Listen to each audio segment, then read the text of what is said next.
Nah, saudara terkasih, bahwa kalau saya bisa ada pada posisi sekarang ini semua karena anugerah, ya.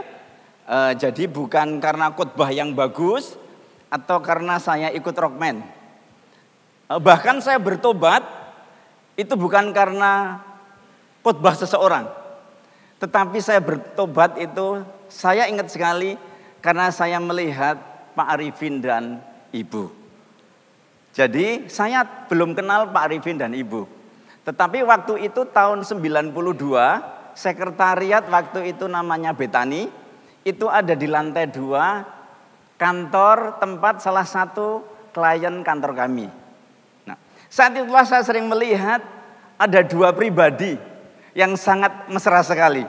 Ya, itu saya nggak pernah lupa, mobilnya adalah Honda Accord, Pak. Betul ya, Pak ya? Turun dari Honda Accord, terus gandengan naik ke atas, naik ke lantai 2. Disitulah saya bertanya, ini siapa? Nah, ternyata itu adalah Pak Arifin dan Ibu. Tepuk tangan buat Pak Arifin dan Ibu. Jadi, baik saudara terkasih, bahwa puji Tuhan kalau kita itu pintar berkhotbah. Tetapi kehidupan kita dan keteladanan kita itu lebih penting dari khotbah kita. Sebab orang itu akan melihat keteladanan hidup kita daripada khotbah kita. Dan bukan satu kebetulan bahwa saya itu diajak untuk datang ke gereja, itu sebetulnya bukan keinginan saya. Oleh karena itu mari bapak-bapak yang ada di sini, mari kita mengajak orang-orang di sekitar kita. Karena kita tidak pernah tahu apakah dia itu akan betul-betul menjadi murid Kristus atau tidak, tapi itu bukan bagian kita. Bagian kita adalah bagaimana kita pergi, ya, dan memperkenalkan ada satu pribadi yang luar biasa, yang dia adalah raja di atas segala raja, yaitu Yesus Kristus Tuhan kita. Dan saya nggak pernah lupa, ketika saya datang, saya itu heran, gereja kok jingkrak-jingkrak. Nah, itu. Jadi saya datang pertama kali itu sebetulnya bukan karena saya cari Yesus, tapi karena saya sungkan dengan pimpinan saya, yaitu Pak Ferio. Karena saya mau dikenalkan dengan seorang wanita, dan ternyata dia sekarang menjadi istri saya. Dan kok itu yang khotbah pertama yang waktu saya datang itu Om Franky. Nah, itu membuat saya itu berpikir, itu khotbah apa nesu-nesu? Iya, karena khotbahnya kan wah harus begini, waduh. Tetapi minggu depan saya ditanyain lagi, Ton kamu ke gereja lagi ya? Jadi saya itu Witing Tresno Jalanan Soko Kulino. Nah, saudara terkasih, ini dia.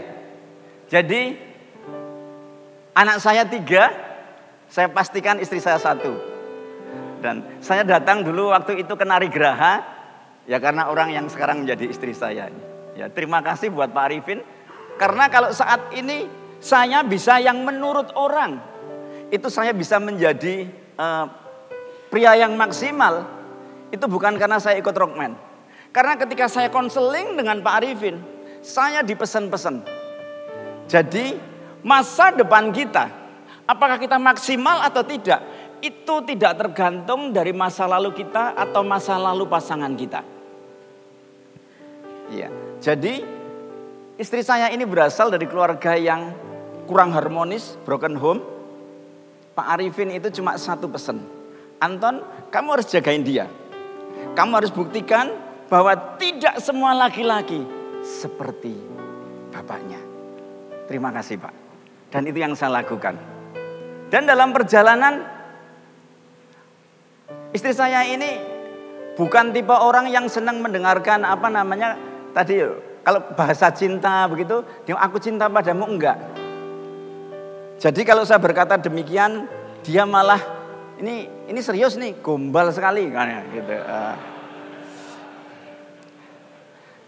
Dan yang saya lakukan adalah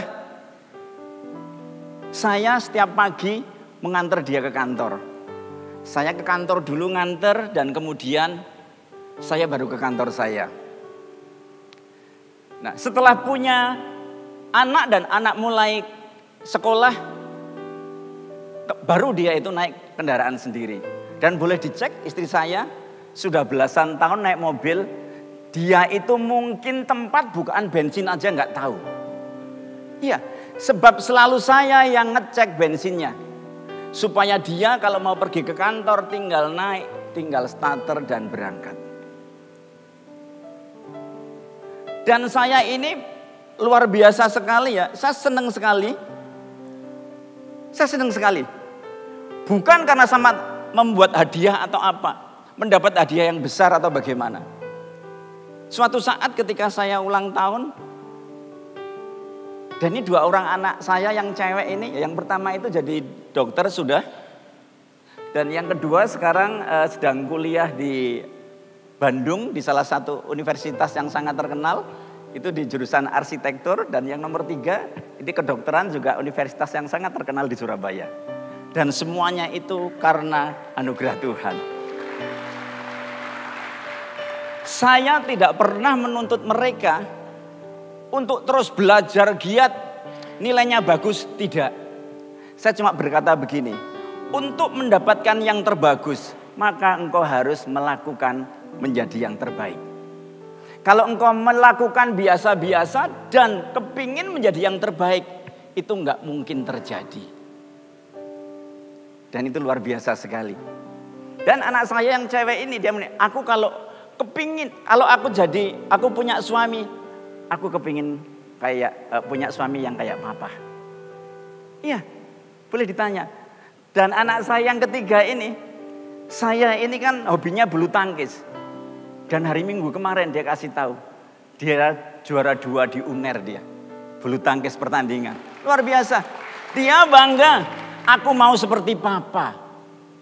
Itu tidak terbeli Bapak Ibu. Itu tidak terbeli. Itu hanya karena Tuhan. Nah, bagaimana kita menjadi pria yang maksimal? Kita bisa menjadi pria yang maksimal kalau ada pribadi yang maksimal itu tinggal di dalam kita. Pribadi yang dahsyat itu tinggal di dalam kita. Pribadi yang penuh kasih itu tinggal di dalam kita. Dan pribadi itu bernama Yesus Kristus Tuhan kita. Ketika Yesus ada di dalam kita, tidak ada jalan buntu. Sebab dia adalah jalan itu sendiri. Saudara mungkin berkata demikian, Pak Anton beruntung. Pak Anton mungkin secara finansial duitnya banyak. Enggak. Kami enggak banyak punya duit. Tetapi karena ada God provision. Ada pemeliharaan Tuhan. Nah, pemeliharaan Tuhan itu asalnya dari mana? Asalnya kalau kita itu hidup sesuai dengan visinya Tuhan. Yaitu menjadi seperti Dia. Sebab setiap kita itu punya panggilan yang sama, yaitu menjadi seperti Kristus. Dan mempunyai pelayanan yang sama, yaitu membuat orang-orang di sekitar kita menjadi seperti Kristus. Nah, ketika kita hidup seperti itu, kita bisa belajar bahwa Tuhan Yesus kemanapun pergi, selalu ada begitu banyak orang mengikuti, betul? Bagaimana dengan kita? Ketika kita pergi ke satu daerah, apa yang terjadi? Ketika kita pergi ke satu tempat, apa yang terjadi? Orang berkumpul datang kepada kita atau orang malah pergi karena kita sudah, wah ini Anton datang nih, Anton pasti mau cari utang nih. Jadi bagaimana untuk kita menjadi maksimal? Satu-satunya cara adalah menjadi seperti Kristus. Pria maksimal itu bukanlah pria yang tidak pernah gagal. Pria maksimal itu mungkin pernah mengalami kegagalan. Tetapi dia tidak pernah menyerah terhadap kegagalan itu. Dia terus berserah kepada Tuhan. Karena tahu bahwa apapun yang terjadi dalam kehidupannya atas seizin Tuhan dan ujungnya adalah kebaikan untuk kita. Yang setuju berikan tepuk tangan. Jadi kita harus betul-betul mengikut Yesus. Ini ada pujian. Mengikut Yesus, itulah kesukaan hatiku. Ku melepas semua hakku untuk mengenal kehendaknya di hidupku. Nah, saudara terkasih, apakah kita bisa melepas hak kita dan lebih memilih untuk mengikuti kehendak Tuhan? Saya katakan pasti bisa. Jadi masalahnya bukan tentang bisa atau tidak bisa, tetapi apakah kita mau melakukannya atau tidak. Kenapa pasti bisa? Sebab ada anugerah Tuhan yang akan memampukan kita. Mengiring Yesus, itulah kekuatan hidupku. Anugerahnya mampu jadikanku hamba yang berkenan selalu. Nah, anugerah dari Tuhan, kekuatan dari Tuhan inilah yang akan memampukan kita sehingga setiap kita bisa menjadi pria-pria yang maksimal. Yang setuju berikan tepuk tangan yang paling meriah. Rockman. Haleluya. Wah, nampaknya ancaman saya supaya jangan tertidur cukup berhasil. Nah, kita bisa belajar dari bangsa Israel. Nah, bangsa Israel ini ketika dia pindah dari Mesir menuju ke tanah perjanjian, mereka memulainya dengan baik. Tapi banyak dengan mereka menjalaninya tidak dengan baik.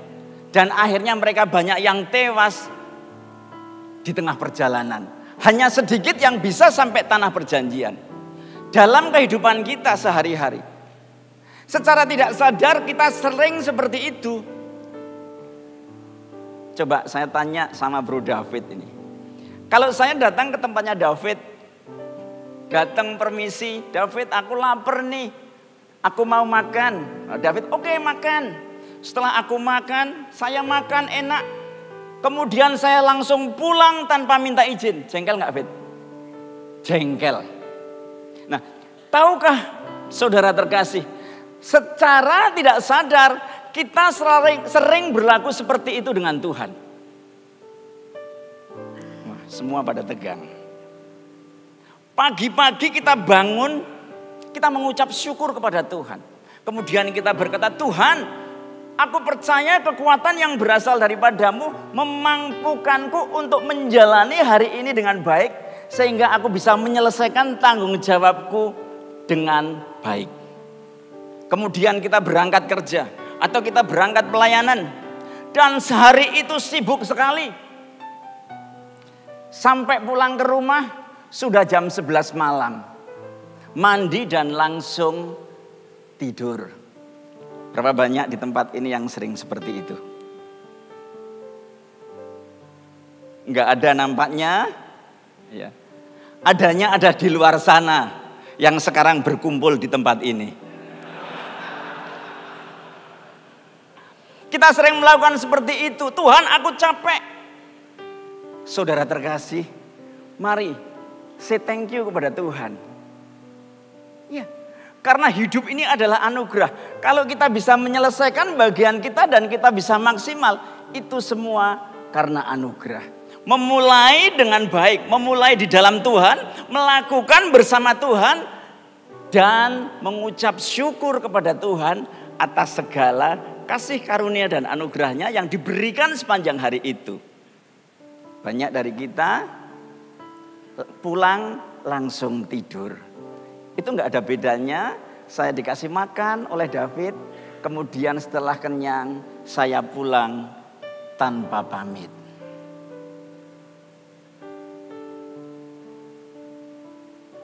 Hidup adalah pertandingan. Ibrani 12 ayat 1. Karena kita mempunyai banyak saksi bagaikan awan yang mengelilingi kita, Marilah kita menanggalkan semua beban dan dosa yang begitu merintangi kita dan berlomba dengan tekun dalam perlombaan yang diwajibkan bagi kita. Let us run with patience the race that is set before us.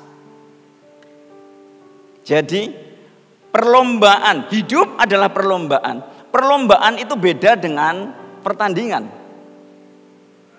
Perlombaan ini tidak ada adegan kontak fisik, saling menjatuhkan, saling menjegal dan menyerang lawan.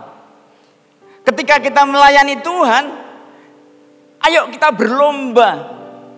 Ya, jangan menjegal teman sepelayanan kita. Ya. Contohnya kalau perlombaan apa? Jalan sehat, lomba lari, lomba renang, lomba lompat tinggi, lomba lompat jauh. Jadi setiap peserta, setiap kita ketika kita sadar bahwa hidup adalah perlombaan, fokusnya bukan pada orang lain, tetapi pada apa yang bisa kita lakukan dan kita berusaha melakukan sebaik mungkin. Jadi pada kemampuan kita, pada kapasitas kita. Jadi kalau pertandingan itu beda banget. Pertandingan dilakukan dua arah secara berhadapan-hadapan. Bisa individu maupun tim. Contohnya apa? Pertandingan sepak bola, pertandingan bulu tangkis, pertandingan basket. Saling menyerang, saling mencari kelemahan lawan. Itulah pertandingan. Jadi dalam pertandingan, saya senang sekali pertandingan. Saya senang bulu tangkis dan saya senang tenis meja. Ketika saya bertanding, maka prinsip saya menyerang adalah pertahanan yang terbaik.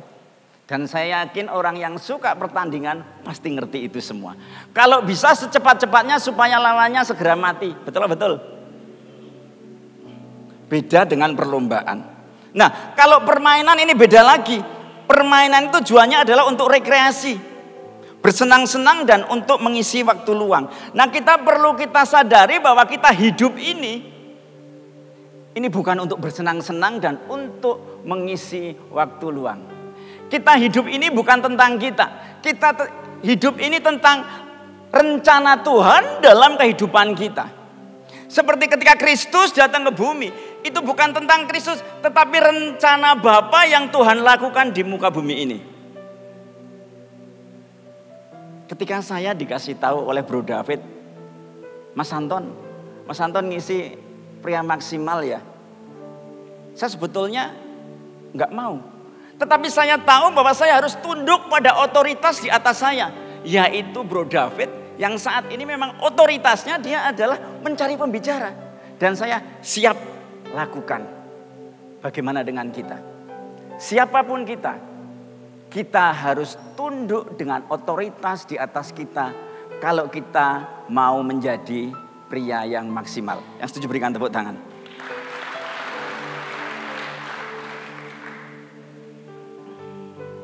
Jadi jangan pernah bermain-main dengan hidup, sebab hidup adalah perlombaan, bukan permainan.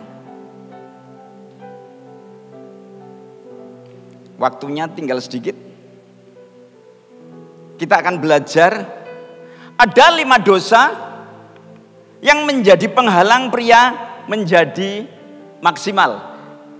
Itu bisa kita buka di dalam 1 Korintus 10 ayat 1 sampai 11. Nah, ayat Korintus 1 sampai 5 itu tentang bagaimana bangsa Israel memulai dengan sesuatu yang baik. Jadi dosa pertama yang menjadi penghalang pria menjadi maksimal adalah berbuat jahat. 1 Korintus 10 ayat 6. Semua ini telah terjadi sebagai contoh bagi kita untuk memperingatkan kita supaya jangan kita menginginkan hal-hal yang jahat seperti yang telah mereka perbuat. Ada quote yang berkata, experience is a good teacher. Pengalaman adalah guru yang baik. Perlu kita mengalami dulu baru kita tahu bahwa itu adalah sesuatu yang baik. Nah, hari ini kita belajar. Sebagai orang bijaksana kita nggak perlu mengalami. Tetapi pengalaman orang lain itu adalah guru yang baik. Kita belajar dari pengalaman bangsa Israel. Bagaimana ketika mereka menjalani hidupnya tidak sesuai dengan apa yang menyenangkan Tuhan. Tapi menyenangkan dagingnya. Kalau di gerejanya, tak mau ku hidup bagi dunia ini lagi. Wah paling lonjak-lonjak. Tak ingin kompromi, tak ingin lakukan hal yang dukakan hatimu. Nyanyinya lonjak-lonjak. Tetapi keluar dari gereja, parkir ketutupan saja. Waktu di dalam gereja haleluya. Tetapi di tempat parkir itu haleluya, saudara terkasih. Katakan di sini enggak ada. Adanya itu mungkin di Rokute. Apalagi pada waktu KU kedua. KU kedua pembicaranya agak panjang. Nah, KU yang ketiga, KU 2 belum bubar, KU ketiga sudah datang. Nah, iya. Itu ada orang melihat bahwa, wah itu musibah Pak. Nah, tadi Om Peringan berkata, sesuatu peristiwa itu netral. Kalau buat saya itu bukan musibah, tapi itu berkat. Sebab orang akan melihat, itu ada apa kok sampai macet? Ono opo sih? Wah, kan gitu. Aku mau ke sana. Iya. Jadi mengucap syukur kalau macet. Tapi bukan berarti tidak mencari jalan keluar. Saya berdoa, kalau Tuhan mengizinkan, bisa mendapat tempat yang lebih besar. Ya, kan seperti Tuhan Yesus, Bapa terjadilah padaku menurut kehendak-Mu. Demikian pula kita dalam kehidupan kita, sebaiknya kita juga seperti Tuhan terjadilah padaku menurut kehendak-Mu, bukan kehendak kita. Jadi hal pertama adalah berbuat jahat. Yakobus 3 ayat 16. Sebab di mana ada iri hati dan mementingkan diri sendiri, di situ ada kekacauan dan segala macam perbuatan jahat. Mementingkan diri sendiri, egoisme, keinginan untuk memuaskan diri sendiri akan membuat seseorang itu menghalalkan segala cara. Katakan, itu bukan saya. Sedikit yang berkata, mungkin Tuhan ampuni saya. Jadi ketika orang egois itu akan menghalalkan segala cara untuk mendapatkan segala sesuatu yang diinginkan. Bahkan kalau perlu dengan cara mengorbankan orang lain. Oke. Selanjutnya kita bisa baca 1 Petrus 3 ayat 7. Demikian juga kamu, hei suami-suami, hei pria rockman, hiduplah bijaksana dengan istrimu sebagai kaum yang lebih lemah. Hormatilah mereka sebagai teman sepewaris dari kasih karunia, yaitu kehidupan, supaya doamu apa? Jangan terhalang. Pak, tapi istri saya itu sulit sekali. Ngeyel sekali Pak. Beda waktu pacaran Pak. Saya mengatakan, hidup kita tidak ditentukan oleh orang lain. Dan kita tidak bisa menentukan sikap orang lain kepada kita. Yang bisa kita tentukan adalah sikap kita, respon kita terhadap apa yang orang lain perbuat kepada kita. Termasuk istri kita. Di bumi seperti di surga, itu tidak ditemukan. Di bumi seperti di surga, itu direncanakan. Kalau ditemukan ini jalan-jalan, nemu duit. Itu nemu. Nah, di bumi seperti di surga itu tidak ditemukan, tapi direncanakan. Kita sebagai suami harus berfungsi sebagai suami sesuai dengan firman Tuhan. Sudahkah kita berfungsi sebagai suami seperti firman Tuhan? Sudahkah kita berfungsi seperti yang tadi Pak Arifin sampaikan, sebagai bapak dari pasangan hidup kita? Sudahkah kita berfungsi sebagai teman sepewaris? Pak, tapi menjengkelkan.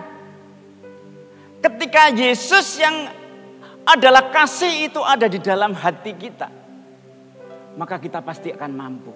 Bukan karena kekuatan kita, tapi karena Kristus yang memberikan kekuatan kita untuk kita tetap mengasihi. Memiliki kasih yang unconditional. Tidak sesuai situasi dan kondisi. Sangat mudah sekali mengasihi orang yang mengasihi kita. Mengasihi orang yang menjengkelkan kita itu butuh perjuangan. Disitulah proses Tuhan sedang mengasah kita. Karena besi menajamkan besi dan manusia menajamkan sesamanya. Tuhan mungkin sedang menyempurnakan kita melalui pasangan hidup kita. Tadi ada yang bertanya, Pak, saya merasa sudah berubah, mengapa istri saya tetap tidak mau menerima saya? Parameter apakah kita sudah berubah atau belum, itu bukan tentang apa yang kita rasakan. Tetapi yang dirasakan oleh orang itu sudah berubah atau belum. Jadi, apakah kita ini sudah menjadi pria yang maksimal atau belum? Itu yang tahu adalah pasangan hidup kita. Itu yang tahu adalah anak-anak kita. Itu yang tahu adalah staf kantor di mana kita memimpin perusahaan itu. Itu adalah jemaat di tempat di mana kita menggembalakan. Bukan tentang apa yang kita rasakan, tapi tentang yang orang lain rasakan. Firman Tuhan dengan jelas mengatakan, perbuatlah kepada orang lain apa yang ingin orang lain perbuat kepadamu. Betul ya? Kalau kita mau orang lain respect dengan kita, mari kita menghormati mereka. Kalau kita mau orang lain senyum dan menyapa kita, mari kita sapa duluan. Ingat janji nikah, waktu kita nikah. Berapa banyak yang sudah menikah? Angkat tangannya. Waktu kita nikah kan gini, aku menerima engkau. Aku mengasihi engkau. Aku melayani engkau dalam suka dan duka, baik sakit maupun sehat, kelimpahan maupun kekurangan. Menjaga engkau sebagai mempelai Kristus kudus dan tidak bercacat celah. Mari yang saat ini mungkin ada perasaan, mungkin atau ada pergumulan dengan istrinya. Mari kita ingat, mengasihi istri kita itu bukan tentang situasi dan kondisi. Mengasihi istri kita itu tentang komitmen. Tentang menjaga, tentang kita sebagai laki-laki itu bertanggung jawab terhadap janji yang kita ucapkan di hadapan Tuhan. Yang setuju berikan tepuk tangan.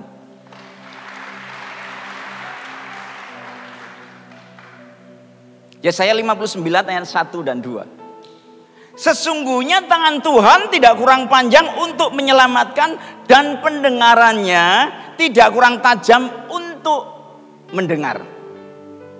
Tetapi yang merupakan pemisah antara kamu dan Allahmu ialah apa? Segala kejahatanmu. Dan yang membuat dia menyembunyikan diri terhadap kamu sehingga ia tidak mendengar ialah apa? Segala dosamu. Mari kita cek hati kita. Mari kita cek hidup kita. Sudahkah kita hidup sesuai firman Tuhan? Hal yang kedua, dosa kedua adalah tentang penyembahan berhala. Ayat yang 7. Dan supaya jangan kita menjadi penyembah-penyembah berhala, sama seperti beberapa orang dari mereka. Nah, ini dikatakan bahwa penyembahan berhala klasik atau kuno, penyembahan berhala modern atau masa kini. Nah, berhala-berhala kita itu banyak. Misalnya apa? Hobi kita, komunitas kita, dibela-belain, enggak ke gereja karena ada latihan bulu tangkis. Dibela-belain enggak ke gereja, dibela-belain terlambat ke gereja karena nonton sepak bola sampai pagi. Saya enggak anti nonton loh ya. Tetapi ada harga yang harus dibayar. Karena memang prioritas pertama adalah Tuhan. First thing first.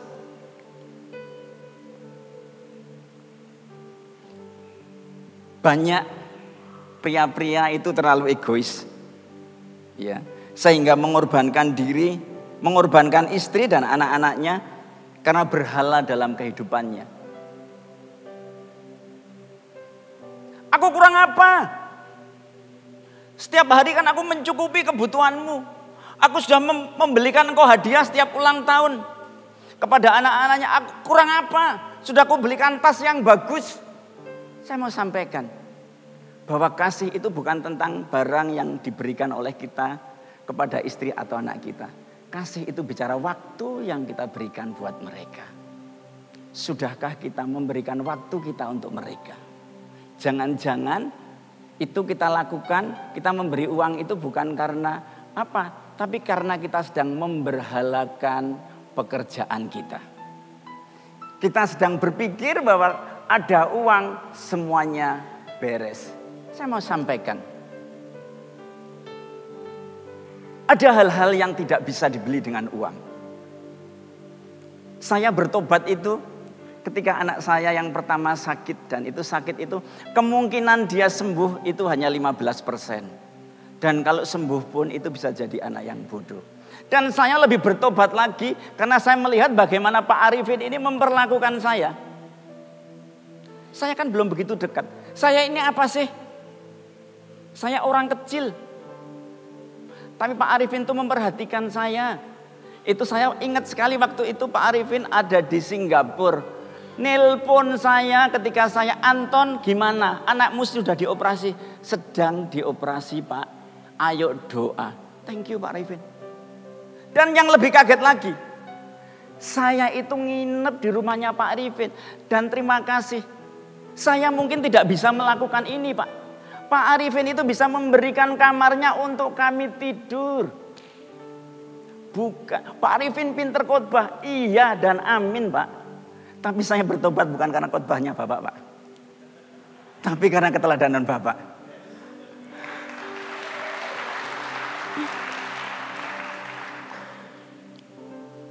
Hidup bukan tentang kita, tetapi tentang bagaimana orang melihat Tuhan yang hidup itu hidup dalam kita. Itulah pria maksimal. Percabulan. Janganlah kita melakukan percabulan seperti yang dilakukan oleh beberapa orang dari mereka, sehingga pada suatu hari telah tewas 23.000 orang. Dosa yang satu ini sangatlah berbahaya karena memakan korban paling banyak menurut Alkitab, yaitu 23.000 orang. Dosa percabulan ini sangat merusak dalam hidup kita. 1 Korintus 6 ayat 18. Jauhkanlah dirimu dari percabulan. Setiap dosa lain yang dilakukan manusia terjadi di luar dirinya. Tetapi orang yang melakukan percabulan berdosa terhadap dirinya sendiri. Saya ini membutuhkan waktu begitu lama untuk saya ini bisa dipulihkan karena saya melihat film Kuntilanak. Ketika saya melihat film itu, pertama kali yang muncul adalah orang sedang menggendong keranda sambil mengucapkan nah. Itu saya waktu kelas 5 SD. Dan mulai saat itu saya takut dengan orang meninggal. Dan bahkan ketika saya itu wakuncar ke rumahnya Christine. Dari jauh saya mendengar nah. Waduh, itu saya ingat waktu saya kelas 5 SD. Yang saya lakukan, saya berlari dan saya menutup korden. Karena saya takut. Dan thank you, Joko ini adalah salah satu sahabat baik saya yang selalu menemani saya. Jadi kalau saya datang ke Christine, saya nggak sendirian sama Joko. Nah, jadi saya nggak tahu apakah dia sangat menyayangi saya atau karena dia naksir adiknya. Ya. Dan ternyata memang akhirnya dia dapat adiknya, saya dapat kakaknya. Dan saya tetap dari seorang sahabat menjadi seorang saudara. Sangat indah sekali. Ya. Dia boleh tua, lebih tua dari saya. Tetapi dia panggil saya sekarang kakak.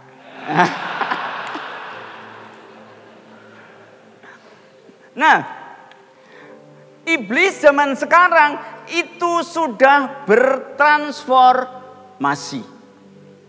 Tidak lagi sebagai kuntilanak yang menakutkan. Tidak lagi sebagai wewe gombel. Tidak lagi sebagai sundel bolong yang menakutkan. Tetapi dia bertransformasi. Dia bisa menjadi wanita cantik. Hati-hati bapak-bapak. Termasuk ini ketika saya membagikan ini seperti pedang bermata dua. Ini sedang mengingatkan saya. Sekalipun pendeta saya juga manusia.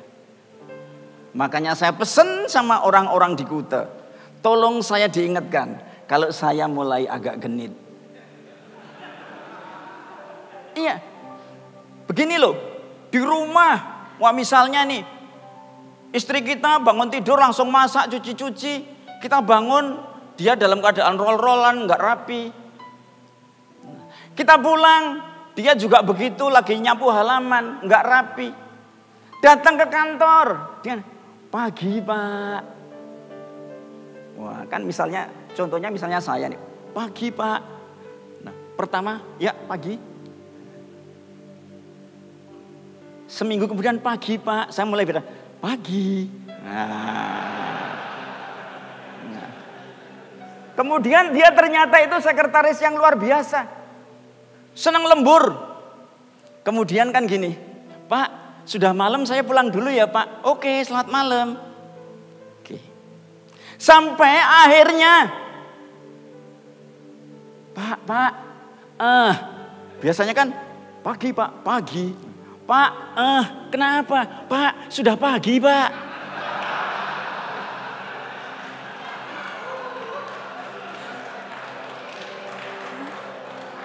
Hati-hati. Tapi jangan mengambil kesimpulan. Oh kalau begitu semua orang cantik itu genderuwo. Wewe gombel. Bukan. Jadi jangan menyimpulkan yang keliru. Karena dia cantik ternyata dia wewe gombel. Maka setiap orang cantik adalah wewe gombel. Enggak. Ibu Vivi itu cantik banget. Nah, dia hamba Tuhan. Tante Memen juga cantik banget. Tentu saja juga istri saya loh. Ya. Wanita cantik boleh banyak, tapi pastikan yang tercantik adalah istri kita.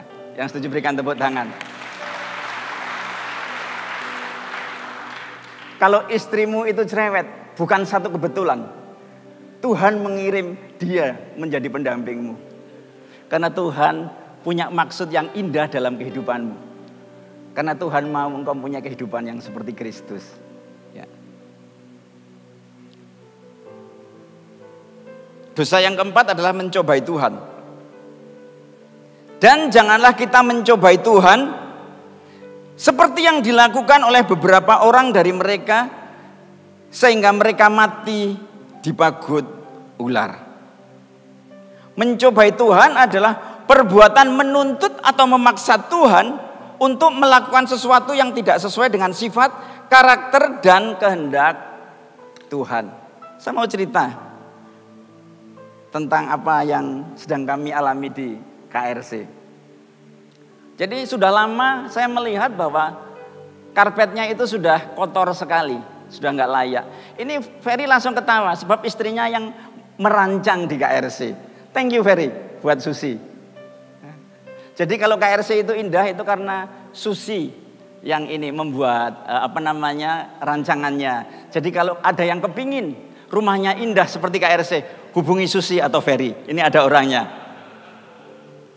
Nah, kemudian saya tanya kepada bagian keuangan, bro, kalau kita ganti karpet, cukup nggak uangnya?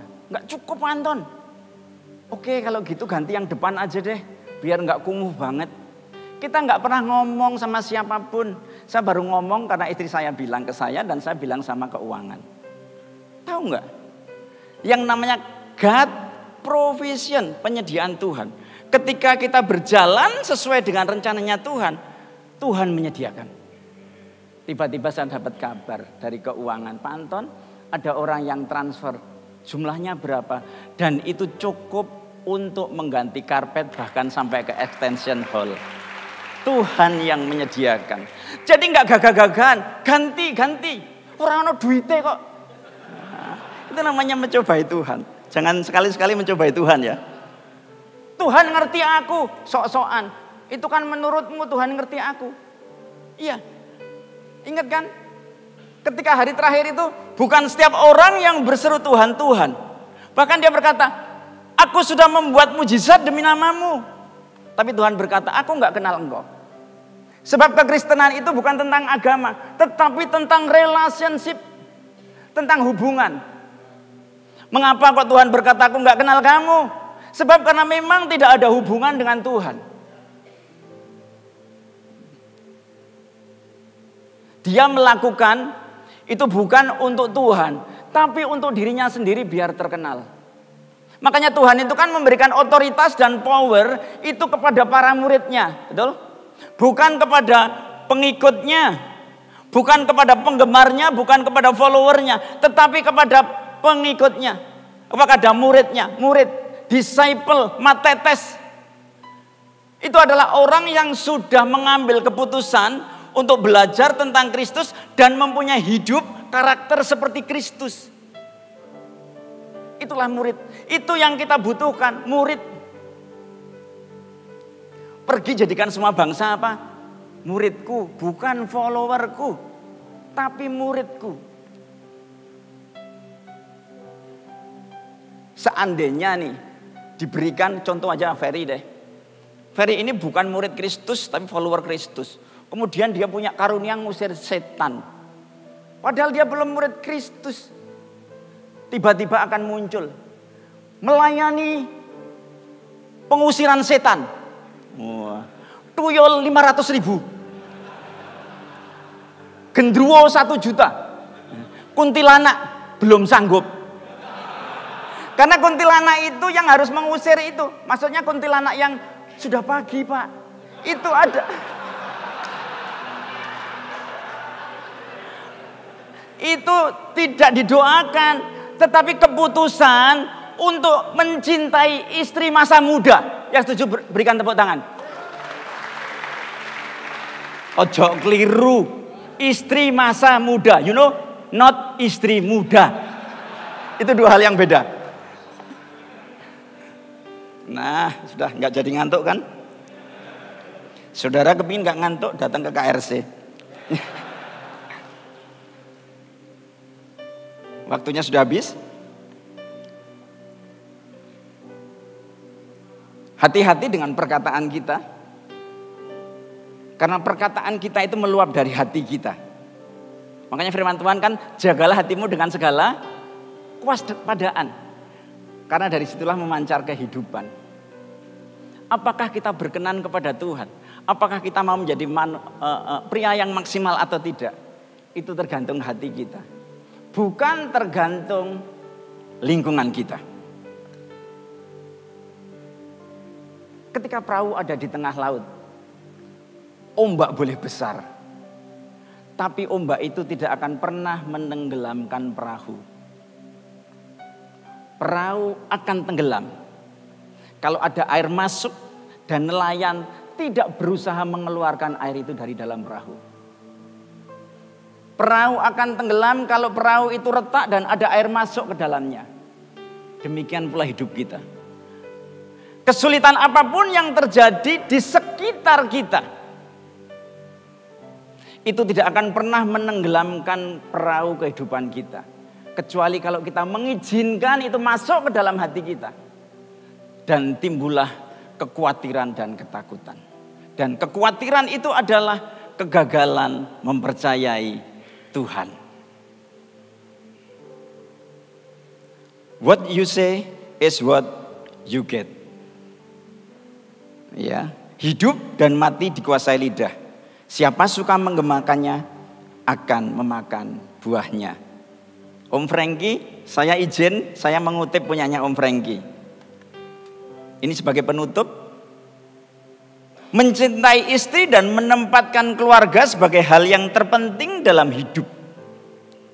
Tidak ada hal lain yang dapat memberikan lebih banyak kedamaian dan kepuasan dalam hidup selain menjadi suami dan ayah yang lebih baik. Menjadi berkat, influence buat semua orang dimanapun Tuhan menempatkan kita. Jadilah seperti lebah yang sekalipun dia ada di tempat sampah, dia selalu mencari bunga di tempat sampah itu. Jangan seperti lalat.